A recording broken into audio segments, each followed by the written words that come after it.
전두환 전 대통령이 세상을 떠났을 때 국립묘지에 안장을 하느냐 안 하느냐 논란이 되고 있습니다. 국가보훈처가 오늘 전두환 전 대통령 국립묘지에 안장할 수 없다 이런 입장을 공식적으로 밝혔는데요. 민주평화당 천정배 의원이 보낸 서면 질의에 대한 답변입니다. 국가보훈처는 어떤 이유로 안장할 수 없다 이렇게 얘기했는지 서면 질의를 직접 했던 천정배 의원한테 여쭤보겠습니다. 안녕하십니까 의원님. 예, 안녕하세요. 천정배입니다. 의원님. 이거 언제 이런 질의까지 다 하셨습니까? 전두환 전 대통령이 국립묘지 안장 뭐 할 수 있냐, 예. 할 수 없냐 이거를 질의를 하셨네요. 예. 언제 하셨어요? 국가보훈처에? 뭐 이거는 최근에 했습니다. 1월 초에 한 거니까요. 예. 한 20일도 안 돼서 지금 답변이 왔군요. 답변이 빨리 왔는데요. 상당히 예. 빨리 온 건데 어떤 근거로 안장할 수 없다 이렇게 국가보훈처가 밝혔나요? 그러니 이미 국립묘지법에 보면은요. 네. 그러니까 그러니까 실형을 선고받은 사람들은 광범위하게 그 국립묘지에 못 가게 돼 있습니다. 그렇죠. 아무리 국가를 위해서 공을 세웠다 하더라도 그분들이 반사회적인 심각한 범죄를 저질러서 네. 처벌을 받았다고 그러면은 그분을 그 국립묘지에 그렇게 영예롭게 모실 수는 없는 것 가면 안 아니겠습니까? 되는 거죠. 너무 당연한 건데 네.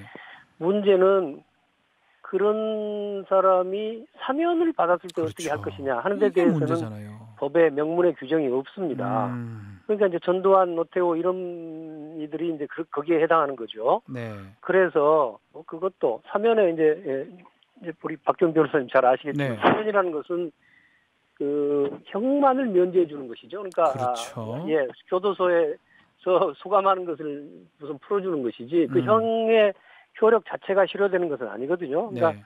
그래서 이번에 이제 그 점에 관해서 확실하게 국가보훈처에다가 제가 서면 질의를 했습니다. 이건 국회법에 따라 서면 질의를 하니까 그 답변이 이제 사면 복권이 되더라도 기왕의 전과 사실이 실효되는 것은 아니기 때문에 예, 국립묘지에 못 간다 이렇게 명확하게 이제 판단을 했습니다. 혹시 노태우 전 대통령도 같이 문의를 해봤나요? 아닙니다. 이게 제 문의한 것은 무슨 특정인에 대해서 문의한 게 아니라 이 법에 대한 해석이니까요. 이것은 전두환, 노태우 이분들에 대한 게 아니고 일반적으로 앞으로 형을 선고받아서 국립묘지에 못 가게 된 분들은 그분들이 비록 사면을 받더라도 예외 없이 이제 국립묘지에는 못 간다 하는 거지요. 이런 논리라면 뭐 노태우 전 대통령도 국립묘지에 갈 수 없는 상황이네요. 물론입니다. 누구든 앞으로 모든 형벌은 아닙니다만은 네. 상당히 광범위하게 여러 이렇게 내란 외환죄뿐만 아니라 큰죄죠. 그런데 그 전두환 대통령 시절에 비서실장 지낸 안현태 씨는 지금 국립묘지 있어요. 국립묘지 지금 안장돼 있어요. 그러니까 그분은 이제 내란죄는 아니었고 비자금 사건으로 뇌물죄가 됐는데 그분도 그러니까 국립묘지 못 가는 겁니다. 원래 이 법의 규정에 따라서. 그런데 이분이 사면을 받았어요. 사면을 받았다는 이유로 2011년에 당시 이명박 대통령 시절에 국립묘지에 간 겁니다. 그러니까 그때는 지금 보훈처의 해석이 좀 달랐던 거죠. 그래서 그 점을 이번에 좀 확실하게 바로잡고자 한 겁니다. 근데 이게 참 답변은 했지만 이게 또 그런 사망이나 이런 결과가 발생했을 때 또 논란이 될 것 같긴 한데 가장 확실한 거는 법에다가 규정을 해놓는 게 필요하거든요. 제가 봤어요. 5.18 민주운동 그 특별법 개정안. 그거가 통과가 딱 되면 그냥 이거 물어볼 필요도 없는 거 아닙니까? 그렇습니다. 근데 제가 그게 재작년 17년 6월 달에 그걸 발의해 놓고 있는 상태고요. 그것은 5.18 특별법의 개정안 자체이기 때문에 5.18에 관계된 이 지금 전두환, 노태우 이런 사람들한테만 적용이 됩니다. 그렇죠. 사실은 그럴 이유는 없죠. 전체에 더 많은 광범위하게 형받은 사람들의 사면받았다는 이유로 국립묘지 가게 할 수는 없는 거니까 좀 더 일반적으로 법안을 발의해 놓은 분이 있는데요. 국립묘지법이요? 네. 국립묘지법을 발의한 분은 강창일 의원입니다. 강창일 의원 법안은 정무위원회 법안 소위에 계류돼서 있고 제가 낸 법안은 5.18 특별법이기 때문에 법사위원회 법안 소위에 있습니다. 각각 그게 있은 지가 오랜데 아직 처리가 안 되고 있는 거죠. 그러면 이게 당장에 아마 2월 국회에서 처리해야 되겠습니다. 이 법안들이 뭐 국립묘지법이라든지 5.18 특별법이라든지 발의가 된 지가 꽤 됐는데 뭐 국회에서 통과가 안 되는 뭐 다른 뭐 이유가 있나요? 반대를 하는 쪽이 있는지. 사실은 이제 국회에서도 이 문제에 대해서 뭐 좀 논란의 여지가 있다고 생각했을 수도 있고요. 소위원회는 뭐 아직 제대로 이제 심사를 잘 안 했고 뭐 저희도 몇 번 촉구했습니다만 그게 잘 안 되고 있고요. 사실은 보훈처가 이번에는 이렇게 명확하게 입장을 정리해 주었는데 재작년 2017년 국정감사 당시, 그러니까 2017년 10월경이죠. 그때는 보훈처장이 좀 이 문제에 대해서 좀 우물우물 답변을 했어요. 그때 국정감사 때 국회의원들이 질문을 했습니다. 전두환, 노태우 이런 분이 국립묘지 갈 수 있느냐 하고 물어보니까 보훈처장이 뭐 국민적 합의 운운하면서 좀 이게 명확한 답변을 안 했어요. 뭐 이런 태도도 아마 법안 심사에 되게 이제 국민들은 물론 법을 만들 권한은 국회가 갖고 있습니다만은 현실적으로 국회 심사 때 법안의 주무부서라고 할 수 있는 행정부의 입장을 상당히 또 고려하는 거거든요. 그러니까 이제 예를 들어서 보훈처에서 반대하거나 유보적인 태도를 보이면 그 법이 이렇게 그걸 무찌르고 바로 통과되지 않는 것이 그동안 또 국회의 관행입니다. 이런 점들이 이제 아마 복합적으로 작용했지 않나 저는 그렇게 보고 있습니다. 그런데 곧 통과될 것이라는 게 우리 의원님의 생각이라는 거죠? 아닙니다. 곧 통과를 시켜야 된다는 게 의원님 생각이라는 거죠? 이제 이것이 이제 국민적 관심사로 떠올랐으니까 아마 2월달에 국회가 열리면은 법사위원회, 정무위원회 해당 의원들이 이거 꼭 조속하게 처리해 주기를 기대하고 또 촉구합니다. 자, 뭐 연결이 됐으니까요. 5.18 진상조사위원회 아직도 출범이 안 되고 있어요. 넉 달 넘었는데 이거 어떻게 되어가고 있습니까? 뭐 이제 아시다시피 이재사 이제 자유한국당에서 위원 3명의 위원을 추천했지 않습니까? 했는데 그분들이 뭐 5.18 진상을 조사하기에는 부적절하다. 오히려 그걸 늘 회방하고 또 특히 또 어떤 분은 과거에 그 4.16 세월호 사건 관련해서 진상조사하면서도 그걸 뭐 많이 방해를 하고 해서 유족들이나 국민들의 분노도 많이 유발한 분인데요. 그런 분이 들어가 있어서 굉장히 걱정되고 그래서는 안 된다고 생각하는데 어쨌거나 자유한국당이 추천을 해버렸습니다. 그래서 아마 이제 대통령이 임명을 하게 돼 있으니까 대통령 임명을 거치게 되면은 본격적으로 이제 그 진상조사위원회가 활동을 개시하게 될 것입니다. 그렇군요.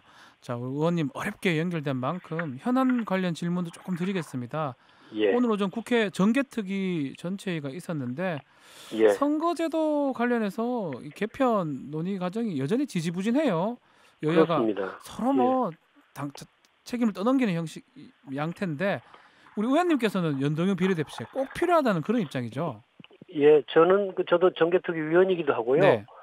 저는 사실은 민주당에 몸담았던 사람인데 오래전부터 그 연동형 비례대표제, 뭐 달리 표현하면 민심 그대로 선거제, 그러니까 그 국회의원 선거가 민심을 그대로 반영할 수 있는 연동형 비례대표제를 반드시 도입해야 된다. 이것이 우리나라의 정치개혁, 나아가서는 우리나라의 그 국정 전반의 개혁의 가장 핵심이고 출발이 되는 계획이라고 믿고 있습니다. 민심 그대로 대표제. 아이고, 그럼 좀 와닿네요. 선거제 이러니까요.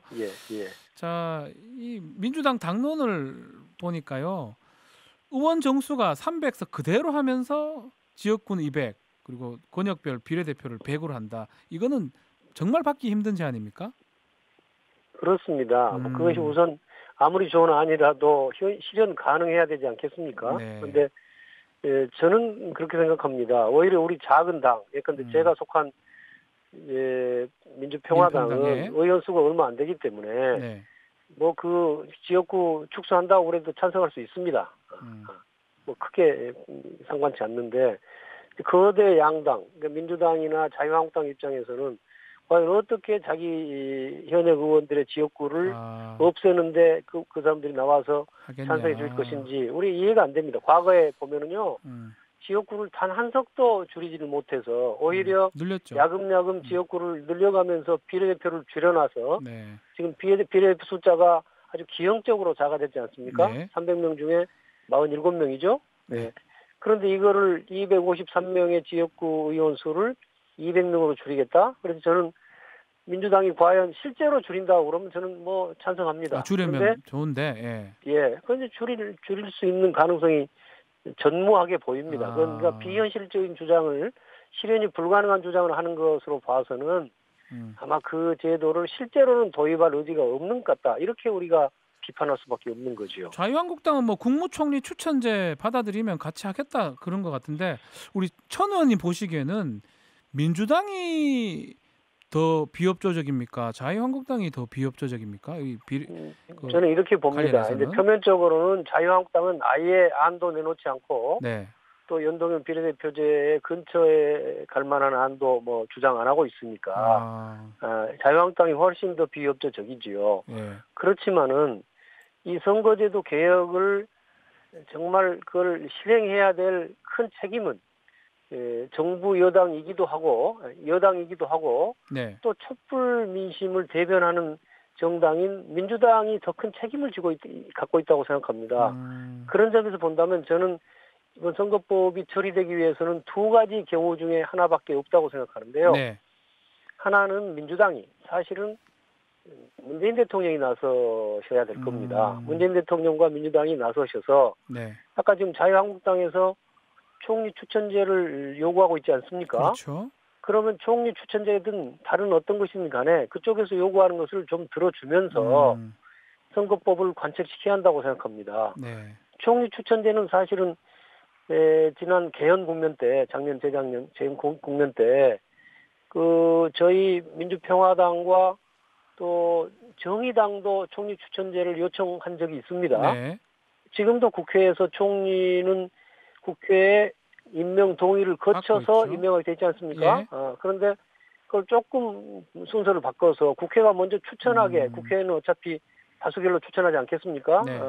그런 제도를 못 할 바 아니라고 생각합니다. 그것이 조금 더 그 협치와 권력 분산의 취지에 맞기 때문에 저는 이 문재인 대통령과 민주당 수뇌부가 그런 뭐 자유한국당의 입장을 좀 고려하면서 의원님 시간이 다 됐습니다. 타협을 해주는 게 좋겠다는 생각을 갖고 있습니다. 무슨 말씀인지 청취자분들 그렇지 않으면은요, 패스트트랙을 통해서 알겠습니다. 민주당과 야3당이 힘을 합쳐서 좀 자유한국당을 좀 밀고 시간이 다 됐어요, 의원님.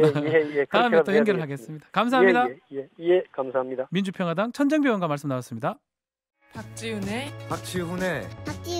세계는 그리고 우리는 박지훈의 세계는 그리고 우리는 모두를 위한 쉽고 맛있는 시사 MBC가 드리는 저녁 시사 세계는 그리고 우리는 평일 저녁 6시부터 8시까지 박지훈